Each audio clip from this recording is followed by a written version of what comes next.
अस्सलाम वालेकुम, कैसे हैं आप लोग। मैं सर साद बशीर। आज मैं फ़ाइनेंशियल अकाउंटिंग की एक वीडियो लेके आ रहा हूँ और इस वीडियो का मेरा टॉपिक है डिस्काउंट। अच्छा, डिस्काउंट बेसिकली दो टाइप के होते हैं। एक होता है ट्रेड डिस्काउंट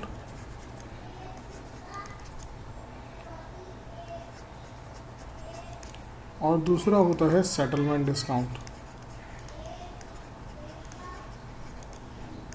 अच्छा, अब ट्रेड डिस्काउंट और सेटलमेंट डिस्काउंट में डिफरेंस ये होता है कि जब हम लोग जो शॉप देखते हैं, शॉप पे देखते हैं कि डिस्काउंट 10%, 15% या अप टू 20%, और या फिर हम ये कहते हैं कि भाई फॉर एग्ज़ाम्पल ये लिखा हुआ होता है कहीं पे कि 100 रुपीज़ की शॉपिंग करें तो आपको 5% का डिस्काउंट मिलेगा। 100 रुपीज़ तो चले बहुत कम है। 1000 की शॉपिंग करेंगे तो 5% का डिस्काउंट मिलेगा। ये आपका जो है ये ट्रेड डिस्काउंट कहलाता है, ठीक है।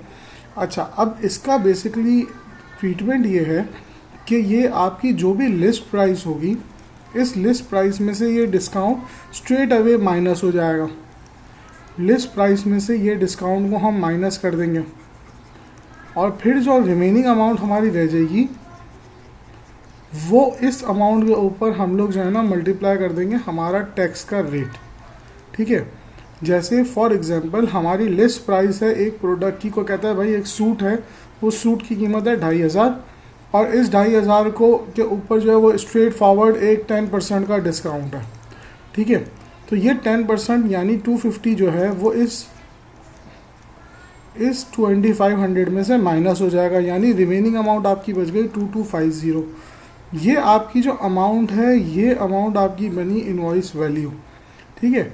इसको हम मल्टीप्लाई करेंगे टैक्स से। अगर फॉर एग्जांपल सेल्स टैक्स आपका वही मैं 10% फॉर अ फिगरेटिव एक्यूरेसी ले लेता हूँ तो मेरी बन गया 225, ठीक है।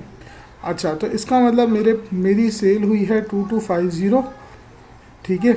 और ये मेरा सेल्स टैक्स है और मेरी जो है वो कैश आएगा, डेबिट होगा कैश मेरा इन दोनों को ऐड करके 57222425।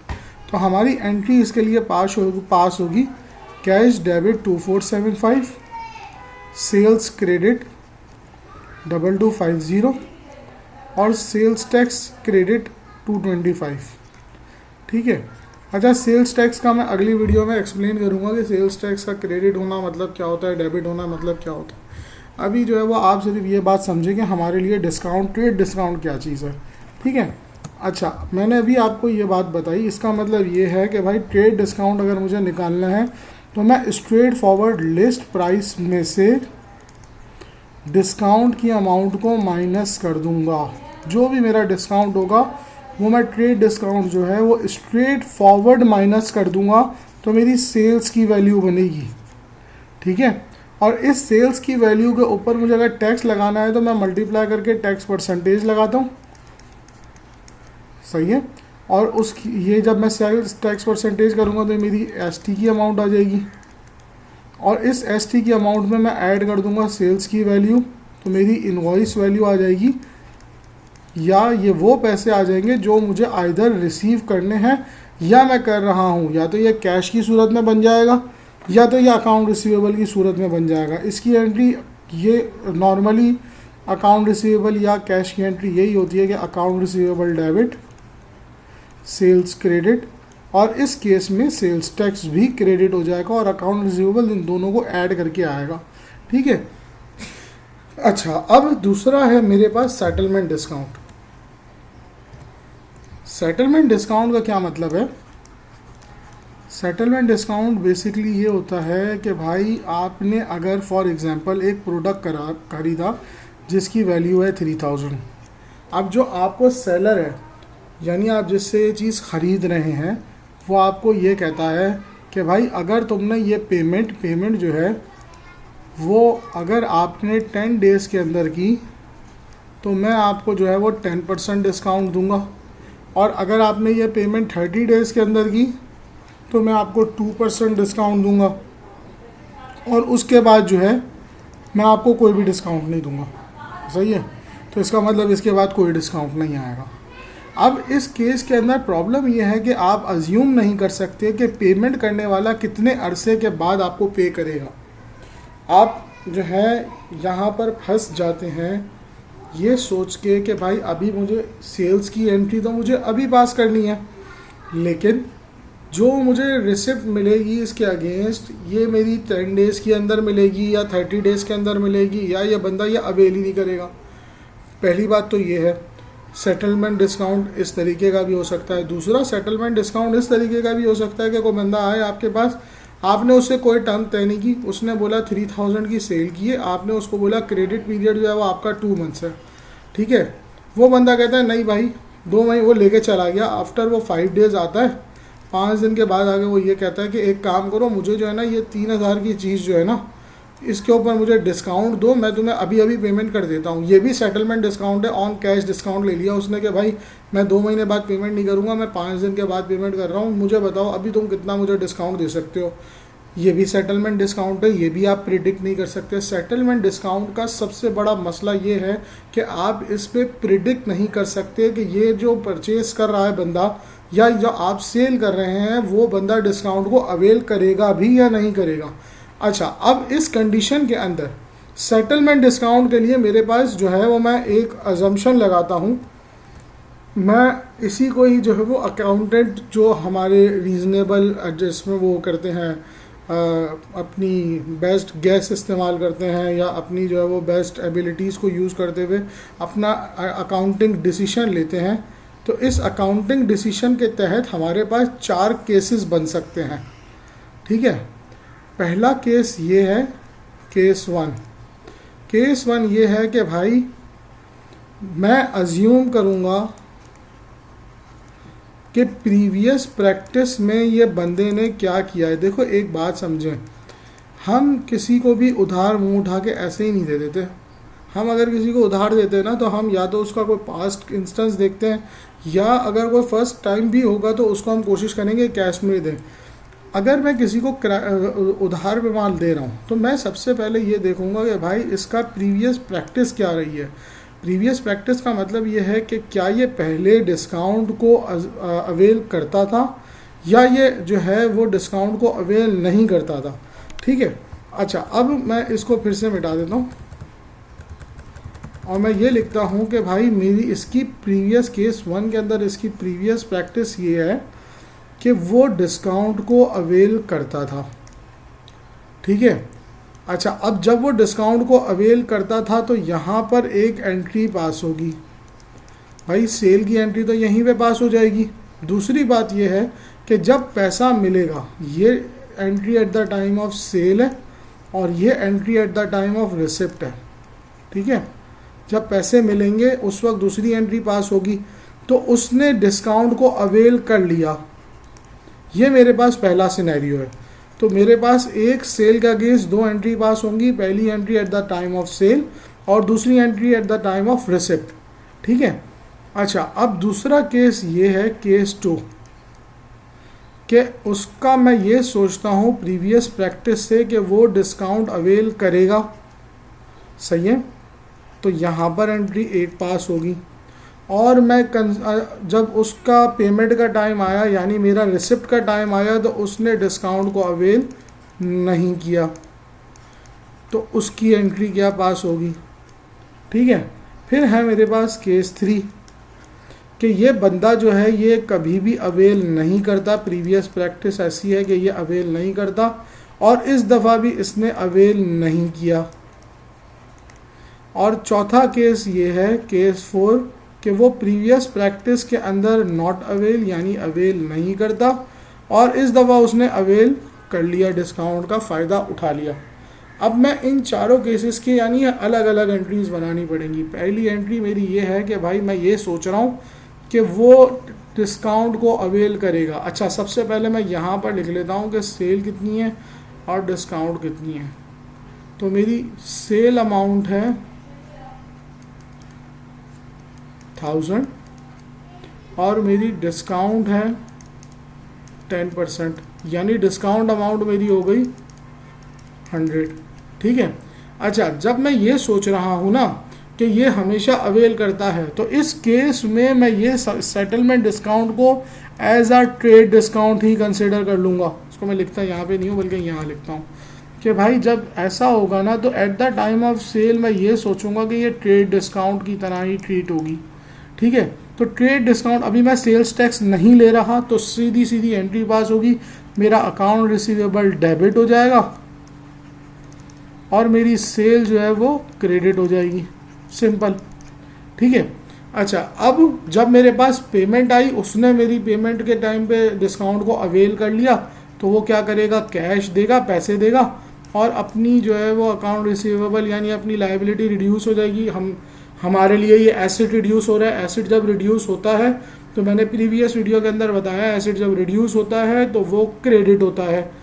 अच्छा, अब केस 2 में भी अवेल ही है, तो ये जो मेरी एंट्री यहाँ पे पास हो रही है, यहाँ पे भी पहली एंट्री यही पास होगी कि अकाउंट रिसीवेबल डेबिट और सेल क्रेडिट। लेकिन उसने डिस्काउंट को अवेल नहीं किया, यानी जब पेमेंट का वक्त आया, यहाँ पर ये जो डेबिट हो रहा है ये मेरा 900 से हो रहा है, ठीक है, और ये मेरा क्रेडिट 900 से हो रहा है। सेम इसका भी यही था, 900 और पेमेंट भी 900 की आई, यहाँ पे भी यही था 900, ठीक है। लेकिन यहाँ पर पेमेंट जो है वो सिंस अवेल नहीं कर रहा तो वो पेमेंट करेगा 1000 की, ठीक है। तो वो इसके लिए मैं एंट्री करूँगा, कैश मुझे मिलेगा 1000 का। अच्छा, अब अकाउंट रिसीवेबल जो है वो मेरा था 900 का। अब मुझे क्रेडिट साइड में जो डालना है ये मेरे लिए फ़ायदा है। हमेशा याद रखें, रेवेन्यू जो है ना वो क्रेडिट होता है, तो इसको मैं नाम दे सकता हूँ डिस्काउंट रेवेन्यू का। कोई डिस्काउंट इनकम कह सकता है, वो भी ठीक है, ठीक है। ये लेकिन डिस्काउंट रिसीव्ड नहीं है, डिस्काउंट रिसीव्ड होता है परचेज के केस में, ये सेल का केस है, ठीक है, ये बात याद रखें, ठीक है। अच्छा, अब इसके बाद तीसरा केस ये है कि भाई वो डिस्काउंट अवेल नहीं कर रहा, पहले भी नहीं कर रहा और अब भी नहीं की, तो इस केस में सिंपल है भाई, account receivable debit, cell credit, amount आएगी 1000, क्योंकि ये डिस्काउंट को कंसिडर ही नहीं करता भाई। अच्छा, इसमें पैसे भी पूरे 1000 मिल जाएंगे और सेल अकाउंट रिसीवेबल जो है वो 1000 से क्रेडिट हो जाएगा। लेकिन इस केस में थोड़ा सा कुछ डिफरेंट होगा। क्या डिफरेंट होगा? देखो, सबसे पहली चीज़ तो ये है कि सिंस हम ये सोच के चल रहे हैं कि ये डिस्काउंट को अवेल नहीं करेगा, तो एंट्री तो हम यही पास करेंगे 1000 वाली, account receivable debit cell credit 1000। लेकिन उसने डिस्काउंट अवेल कर लिया। अब जो इसने डिस्काउंट अवेल किया, ये मैं यहाँ पे एंट्री पास कर रहा हूँ, तो इसकी वजह से हमें कैश मिलेगा 900 का, ठीक है। अब मुझे ये जो यहाँ पर एंट्री होगी ना, इसके अंदर एक चीज़ होगी, वो ये होगी कि मुझे इसको यहाँ पर डिस्काउंट अलाउ करना पड़ेगा। तो यहाँ पे मैं लिखूँगा डिस्काउंट अलाउड 100। ये मेरा एक तरीके से लॉस होता है। लॉस हमेशा डेबिट होता है, जब भी मेरी इनकम कम होगी मैं डेबिट करूँगा, ठीक है। और यहाँ पे मेरे पास जो है वो अकाउंट रिसीवेबल क्रेडिट हो जाएगा 1000 से, सही है। ये मेरे पास डिस्काउंट के केस के मतलब डिस्काउंट के सिनेरियो में 4 केसेस हैं। अच्छा, अब मैं इस तरीके के क्वेश्चन मेरे पास जो है कुछ हैंडआउट बने हुए हैं जिसके अंदर ये क्वेश्चंस हैं, तो मैं ये क्वेश्चंस देता रहता हूँ। तो जब ये क्वेश्चंस मैं आपको हैंडआउट किसी को अगर चाहिए हो तो वो मुझे कमेंट के अंदर बता दे, मैं उनको हैंडआउट सेंड कर दूंगा। उसके अंदर ये क्वेश्चंस होते हैं, तो आप इन क्वेश्चंस की प्रैक्टिस कर सकते हैं। अच्छा, अब इसके बाद ये तो सेल का सिनेरियो है। अब मैं सेल के बाद जो है वो परचेज़ के सिनेरियो पे आता हूँ कि परचेज़ के केस के अंदर जो है वो मैं किस तरीके से डिस्काउंट को कंसिडर करूँगा। अच्छा जी, परचेज़ के लिए सबसे पहले हम नई विंडो ले आते हैं। तो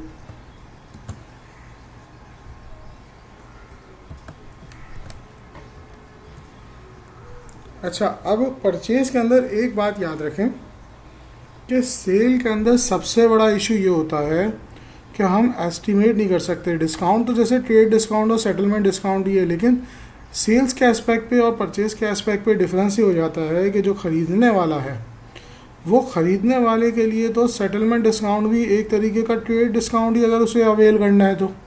और अगर उसे अवेल नहीं करना है तो वो 100% पे अपनी एंट्री पास कर लेगा। अच्छा, अब फॉर एग्जांपल अगर उसे अवेल करना है तो वो नॉर्मली ट्रेड डिस्काउंट को कंसिडर करेगा, सेटलमेंट को भी उसी तरीके से कंसिडर करेगा कि भाई उसके लिए क्या एंट्री पास होगी, purchase debit, accounts payable credit. सही है, उसके लिए तो ये कुछ भी एंट्री पास नहीं होगी डिस्काउंट की।